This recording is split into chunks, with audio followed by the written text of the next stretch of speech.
It's not easy to return to a place after a 21-year absence, so it's surprising just how effortless it is to slip back into the Hyrule first introduced in 1992's The Legend of Zelda: A Link to the Past.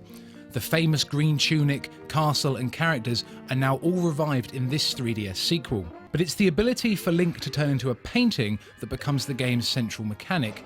Think of it as the latest version of a time-travelling ocarina or wind-summoning baton, only much more central to the experience.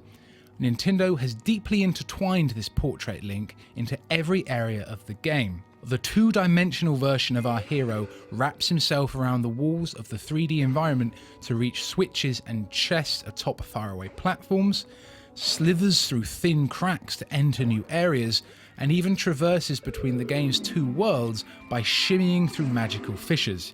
You'll find yourself using this ability time and time again. If you're desperate for context about how Link ended up this way, all you need to know is that this guy, Yuga, is trying to turn the descendants of A Link to the Past 7 sages into paintings in order to resurrect Ganondorf. What follows will be immediately familiar to those who know the Legend of Zelda series, largely because A Link Between Worlds treads the well-worn path of previous games.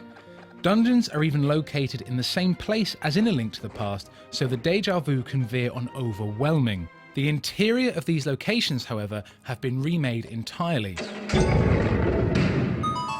The game opens up further when you reach the Dark World, now known as Lorule. You can tackle the Lorule dungeons in any order you wish, which massively impacts how the bulk of this game plays out. Whereas many other Zelda games cordon off areas behind obstacles requiring items obtained in other dungeons, A Link Between Worlds puts the game's arsenal in the hands of Ravio, a shopkeeper in a bunny suit who sets up his stall in Link's house. You simply rent the item that you're after, be it hookshot, boomerang or fire rod, and off you go. And in doing this, Nintendo has designed the first Zelda game where players feel free. All the items get their individual chance to shine in their respective dungeons.